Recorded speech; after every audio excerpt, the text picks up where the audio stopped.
it is our intention to bring the best.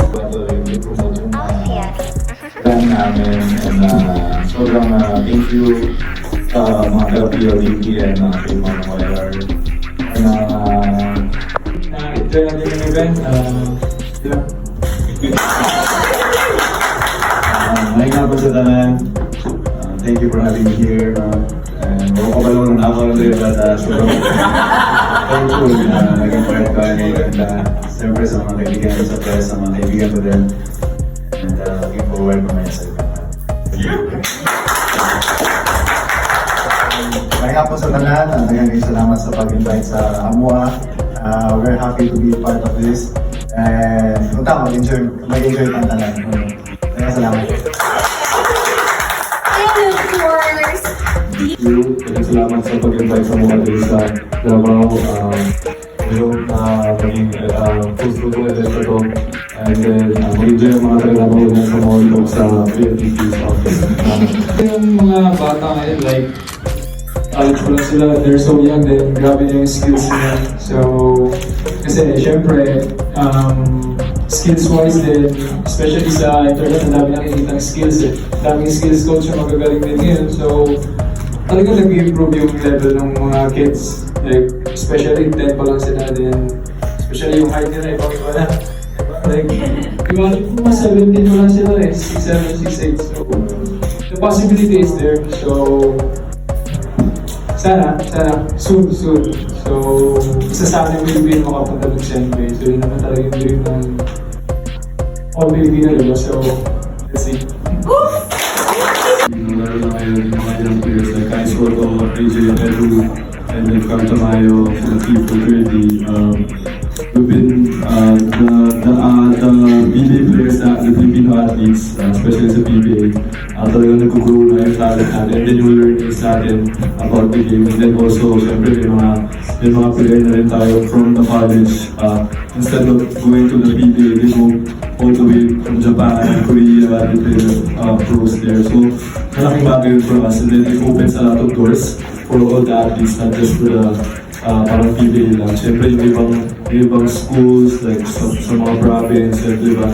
Iniisip din nila na parang, hindi lang din pala, alam ko parang pwede pa akong mag-go over dun sa PBA, whatever. Pero siyempre, the main goal is to play in the PBA, tapos, and then, be better there, and then we'll see kung anong pwede mangyari. Pero I'm sure we're ready for yung mga bigger things coming sa natin, sa league natin, and then sa international league, diba? So yun, I'm hopeful and positive na yun yung mangyayari in sana sooner. Kasi yung mga talent din natin kasi nandiyan naman yung talent nito. So yun, thank you. I'm Maya Pandot, Edge Davao. Curious lang ko, sa karong nagdabi na ang gadgets, technology. Sa tanaw ninyo, interesado pa ba ang mga bata? Sa sports, particularly basketball, since unlike before, nakita ko na grabe ang interest sa mga unan sa basketball. And how would you encourage youth to get involved in sports, especially, particularly basketball? We request or anybody can answer. Mana ko?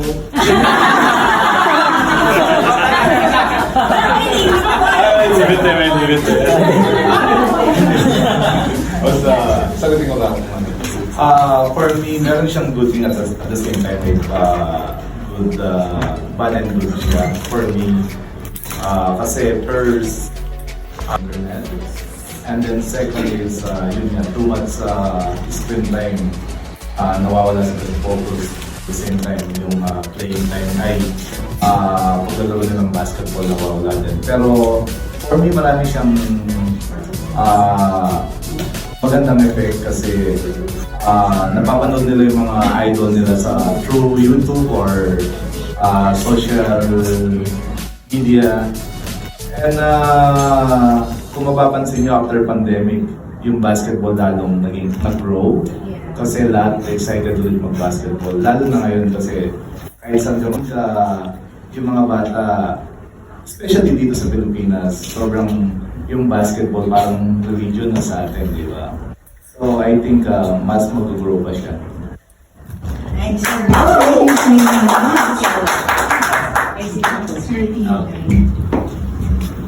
Yes, yung evolution ng basketball na kasi nakikita nila. So, kapag sila sa amin na potential ng sistema sa Waton, but hindi po kayo okay para sa kapag skills rin sa mga bata. Ilang focus din, wala pero so breakdowns na kami na pagkala na ginabalik na ko ng mga old school na ikis na pagkala ang discipline, ibang effort and attitude. So, mga pinaka-important. So, yung Davita medyo na yung struggle kay dapat ka ng mga utangan ka ng mga aspect dapat hindi nito sa i-freeze, di na i-good growth, but automatic na ito siya. So for now, di ako napita ng warag na na-challenge po kamay sa ilahang generation kaya medyo mas nakafocus po sila sa social media or sa mga screen time gadgets. So di ako napita na ginatry na ako kung best na kahit gusto ka mag-transform ka sa basketball player, hindi na pwede kay para sa mga kami galitan, kabalaming pili na ang 2 oras na mag-practice para maging great ka. So, para sa mga kaya niyo 3 times a day ka mag-practice para makapatch up ka sa talent ka sa taas na kailangan na yung talent sa basketball sa PBA and sa Pilipinas actually. So, maging inanap ito. Sa Pilipinas hindi siya makaya yan dapat because of kapoy. Parang kaya naman inanap ito ng mga situation. So, tarang, try na ba sila pag-incorporate na pa sila kay nanay ang galing sa akin. Lagyan ko naman. So, gusto na i-share sila na if you want to be professional basketball player, kailangan nyo mong buhatin sila at kailangan i-sk. So, pagkakit sila kayo, kapalo na sila na yung nanay rin sikreto. Kasi during our times na wala kong teach ng mga so, pag-discover na over ang diba. So, right now, may opportunity na ma-share ko naman sa mga malalas na. Di ba kami yung pamataan namin. So na wala internet, wala social media, ako lang gusto is mag-watch ng TV. So and then, maka-watch ng TV, then may PBA, NBA, among awaton, then tanaw din sa ako rin about sport. Karon, it's more accessible, lalo na sa mga province, na wala sila yung kwarta, mga sa Manila, mahayog ka ng advice ng mga coaches, sa mga player, ask kami na nasa Manila, wala sila yung kwarta, at least nasa sila yung friend ka na yung TikTok, matanaw sila, nasa sila yung friend gawa sila yung game, matanaw sila. At least, I think one of the best thing na nangyari is na gadgets, matanaw ng mga bata, nasa sila access no? In a way para to ma-improve yung dula. And then for me, then it goes both ways kasi mapamili man, so syempre control din ng bata. And then it depends na rin sa bata kung saan kayo importante sa ilong basketball. Pero syempre, control yan po. Pero at least, you have this gadgets, social media, platforms, whatever, na makatabang sa mga bata. So parang bata sa probinsya or whatever sa Pilipinas. Ako kayo itabang sa ilo. So ang ako lang, ang ako lang button is to control them and then guide them. So,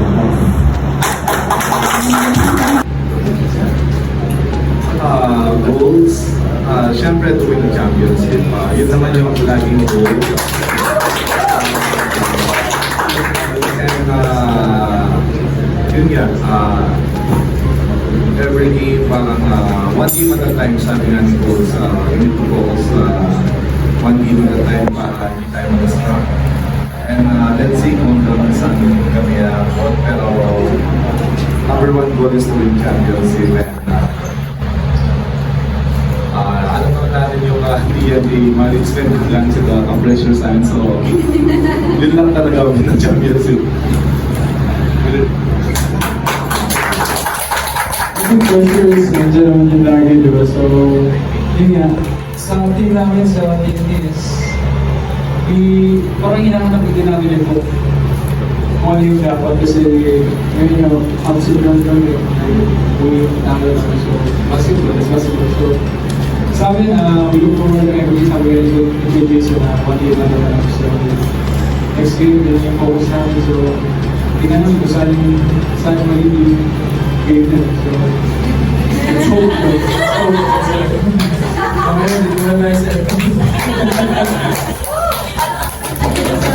You've been playing a while already, pero how do you find it?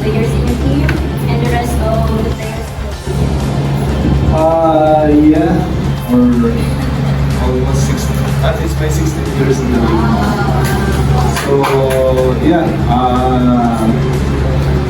siguro as one of their leader veteran, more on guidance sa kanila off the court or inside the court, yun yung ginagawa ko, and kung ano yung pwede ko itulong sa team. Yun lang yung din naman every game or every practice, and then maging good example sa kanila. Thanks. Another question. Do you think that Denver will be set a title? Parang ako si Lakers fan ako, parang sama na loob ko.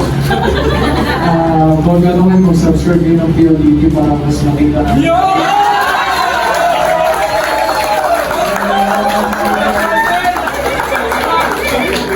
Malaman natin kung sino man natin sa kanila.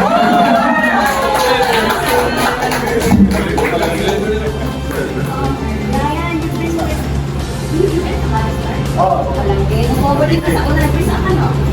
Palangge. So, when did you start sa Nag-start ako sa PBA 2016. Sa Magnolia ko. Mga nag-awan din yung PBA.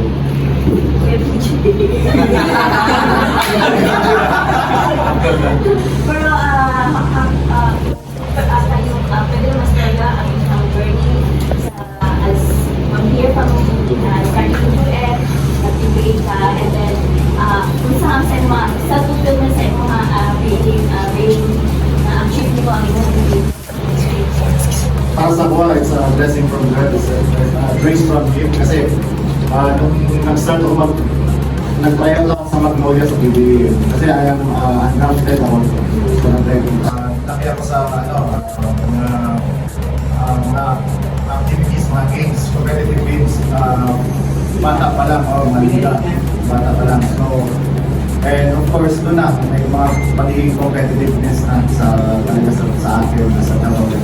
And of course, secondly, makita ko yung fellow na Buwede na nag-excel sa PBA. So, mas nag-fuel siya sa...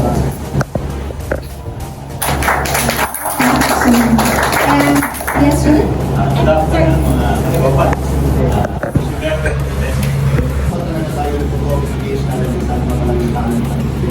So, good from there, we can work on goal. On goal, retired na si Michael Jackson. Every May, ang goal, nasa Matapan.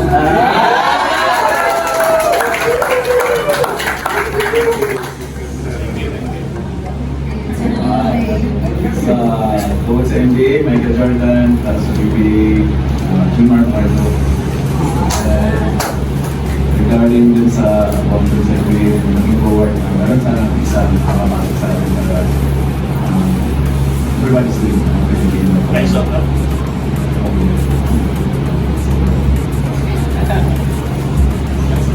So sa akin, wala namang makakapagsabi kung when or alam kung sino talaga mag-interview sa akin Philippine Bowl. Pero yun nga, sa mga nangyayari ngayon ay isa-isa na sila nag-jump overseas. So, whatever. Then see, let's pray naman, di ba? Kasi lahat nga nag-break naman yun. So, then yung vote sa akin, siyempre, napunta ko talaga si Lebron. Ako sa akin yun. So, then sa PBA, so yun nga, si Jesse Model, siyempre lang yung mga actually the best player in the nation is a Johnson.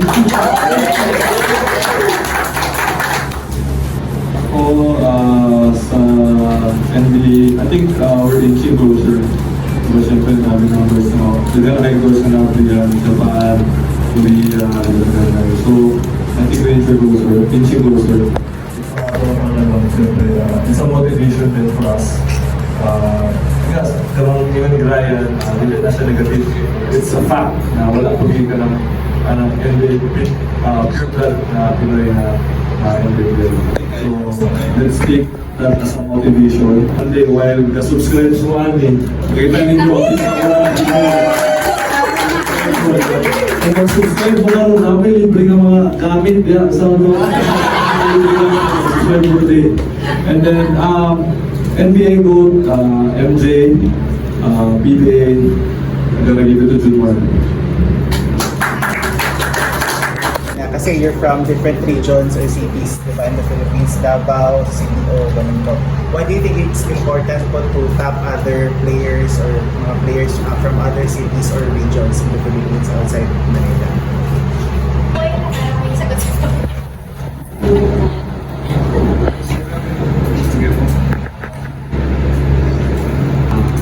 Same.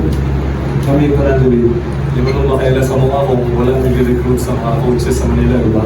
So I think hidden gems, di ba? And then for us to know, eh kung wala pa nung makaila siguro sa Davao, kung wala mo kaila Peter Vincent, wala mo kaila sa Pampanga, kung wala mo kaila Peter Jason, wala mo kaila Cagayan, kung wala mo kaila Glenn, Gio Halalon, Cuellar, di ba? So hidden gems, I think, and then to explore more talent and to give chance dun sa mga bata, yung mga opportunity, yung mga dreams nila to become a reality also. And then, ano naman siguro, para, syempre, kita ka lang, kapangantong ang tanganay, NBA player, di ba? Wata ka ba one day, nasa bukid, sa Davao, bukid sa Cagayan, bukid sa Cebu, whatever na dyan. Di ba si Junmar? Wata kaya lang Junmar, pero sa bukid ko sila sa Cebu, di ba? So, wata ka ba one day, mabot ang tayo na. So, that's why we need to explore and get more talent sa mga province and then give chance dun sa mga bata. Ito sa mga bata walay resources ng money sa Manila o sa mga big cities para yung dreams nila may buong reality. Now we are now fulfilling the promise. We say that one, Mindanao is a promised land.